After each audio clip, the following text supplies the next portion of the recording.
Faleminderit shumë. Ka një detyrim kur nis fjalën të thuash që është kënaqësi. Por unë vërtet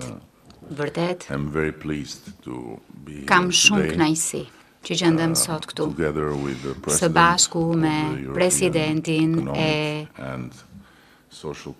Komitetit Ekonomik Social Evropian, zotin Robke. Mund të them me mikun ton të dashur dhe me mikun e dashur të Shqipërisë, Oliver.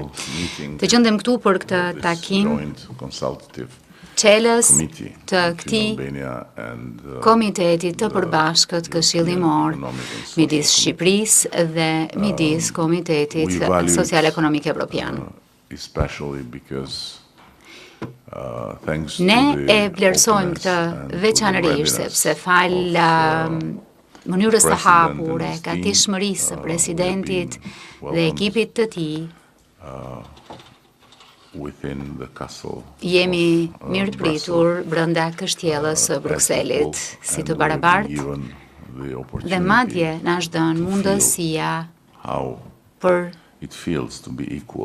të ndjerë se si është kjo ndjesia e të qenit i barabartë në këtë kështjellë, kështu që kjo është diçka shumë e veçantë. Nga ana tjetër, jam entuziast vërtet që komiteti do të shërbej për qëllimin e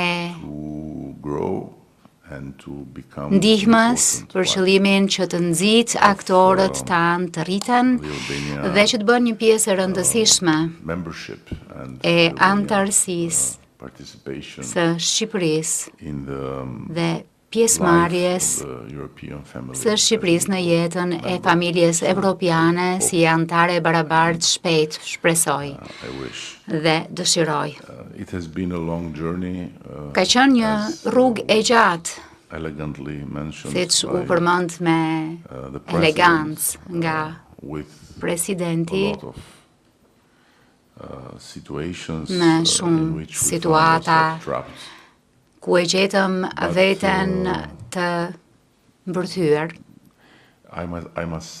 Por më duhet të them që tashmë po lëm apo po jetojmë në një moment në kohë ku Brukseli dhe Bashkimi Evropian na kanë surprizuar me vullnetin e tyre mjaft të fortë e gatishmërinë mjaft të qartë për të na marrë brenda. Kur kujtoj prej herës së parë kur e nisëm këtë rrugtim të gjatë, më shumë se sa 30 vjet më parë, është hera e parë, pra që kur kujtoj që yjet tona janë në një linjë me yjet e Bashkimit Evropian, jo vetëm sa i takon të ardhmes e perspektivës, por edhe sa i takon së tashmes, sepse sigurisht që Bashkimi Evropian ka qenë shumë i kujdesshëm të thotë që vendi ynë është në Evropë, një ditë do të jemi në Evropë, që horizonti është vendi ku do të bashkohemi, por nuk e kemi ndjerë kurrë atë që ndjejmë së fundmi, gatishmërinë për ta bërë këtë realitet, se për ta bërë realitet tani. Sigurisht, kjo lidhet jo vetëm me punën tonë të mirë, por edhe me situatën e përgjithshme brenda kontinentit tonë dhe përtej tij.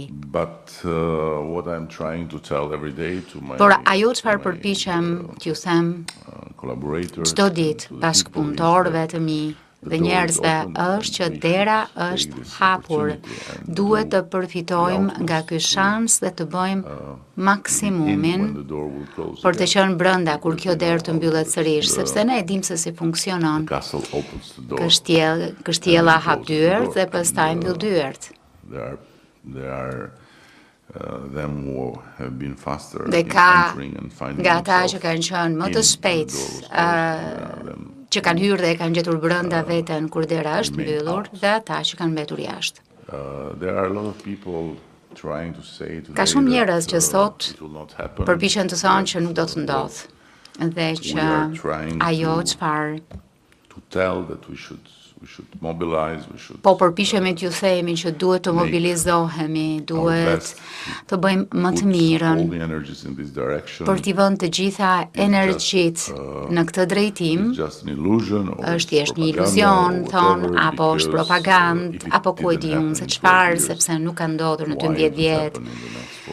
Atëherë pse duhet të ndodhë në 4 vitet e ardhshme, por sigurisht këta njerëz nuk janë mjaft të mirë informuar që Mali i Zi i ka çelur negociatat që në 2012-ën, Serbia i ka çelur që në 2014-ën, Maqedonia e Veriut kishte një emër tjetër kur u bë vend kandidat në 2005-ën dhe sot ne e gjejmë veten tonë në pararoj pasi çelëm negociatat vitin e kaluar dhe këtë vit, siç tha dhe zoti Ropke, kemi një shans të mirë që të hapim të gjithë grup kapitujt. Ndaj, është ky moment në kohë me të cilin ne duhet të merremi dhe nuk mund të jem mirënjohës të kaq dhe kam vërtet për presidentin, për ekipin e tij që me qira fjala më duhet ta them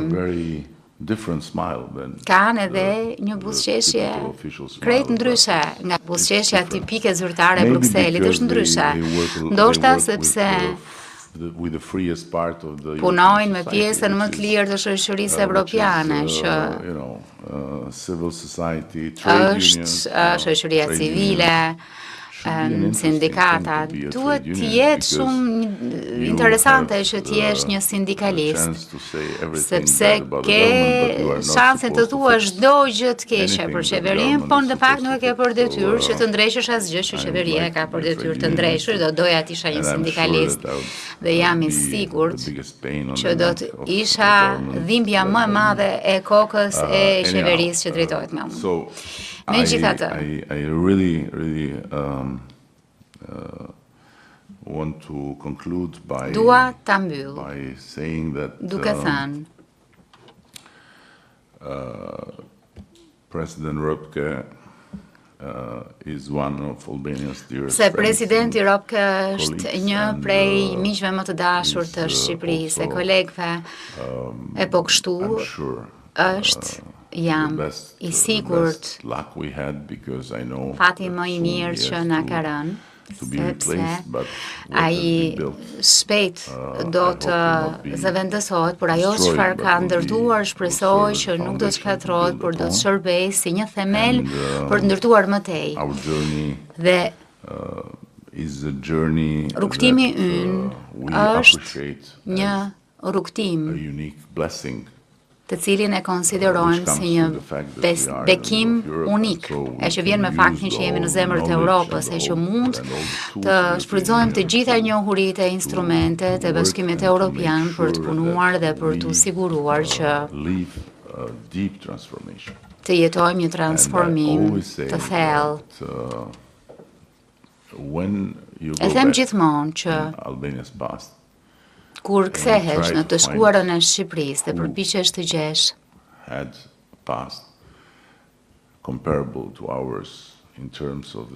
se kush ka patur një të shkuar krahasueshme me tonën, sa I takon dhimbjes, errësirës, të duhet të dalësh jashtë Europës për ta gjetur këtë. Ka ngjashmëri me vende ku Europa dhe bota perëndimore është përpjekur të ndryshojë rrjetën e historisë, por ka dështuar Afganistani, Iraku, apo çemër të doni, por unë besoj që arsyeja kryesore se këto ndërhyrje kanë dështuar nuk ka të bëjë me atë që thuhet zakonisht. Mendoj që arsyeja kryesore është se këto vende nuk kanë bekimin që të jenë në mes të Evropës dhe që të kenë bashkimin evropian në derën ngjitur që ju jep state building, the njohuri, dijen për ndërtimin e shtetit, dijen për mënyrën se si të ndërtohet një shtet demokratik, si të ndërtohen institucionet, sepse në fundit e gjithë fjala është për institucionet. Dihet shumë mirë dhe pa Bashkimin Evropian dhe pa këtë burim të jashtëzakonshëm dije, jam I sigurt që mbështetur në historinë tonë, mbështetur në atë çka na është dhënë nga historia jonë, kur nuk do të ishim në gjendje të ishim ku jemi sot. Po. Got free 30 and 5 years ago. But freedom is one thing and democracy is Dolëm të lirë 30 e kusur vjet më parë, por liria është diçka dhe demokracia është diçka tjetër. Kështu që besoj se po të nxjerrësh nga tabloja Bashkimin Evropian dhe të përpiqesh të përfytyrosh se çfarë do të ishte Shqipëria sot, është e pamundur të besohet që do të ishim këtu ku jemi. Sigurisht. Kemi edhe shumë më tepër për të bërë. Kjo është afërmendsh. Por arsyeja pse po e përgëzoj kaq shumë Bashkimin Evropian është të ngushëlloj veten e të ngushëlloj të tjerët për dhimbjet me të cilat duhet përballur kur duhet të merresh me Bashkimin Evropian. A nuk është, fundi është pozitiv, por rrugtimi nuk është kaq pozitiv. Pra rrugtimi është mjaft I dhimbshëm. Por të duhet ta kalosh dhe ne po përpiqemi po ja dalim me sukses në përballimin e dhimbjes dhe po japim vetes të gjitha arsyet për të ecur përpara pa u dorëzuar. Dhe ky takim sot më jep mua kënaqësi e na jep neve kënaqësi shumë sepse është një tablo konkrete, është një ngjarje konkrete që na bën të kuptojmë se si ndihesh ti je së bashku dhe si ndihemi që jemi së bashku. Faleminderit zoti president që keni qenë një sindikalist I vërtet duke thyer tavanët e xhamit në Bruksel për ne dhe natyrisht duke përdorur teknikat tuaja të sindikalistit që ne I vlerësojmë shumë në këtë rast. Kështu që nuk e di se cila do të jetë puna juaj e ardhshme, por t'jeni sigur që Shqipëria do t'ju ofrojë gjithmonë një punë, në qoftë se Brukseli do ta merret dhe do të përpiqet që t'ju lërë pas dore. Sa herë të keni nevojë për një punë, e janë në Shqipëri, mund t'ju ofrojë çdo punë përveç times.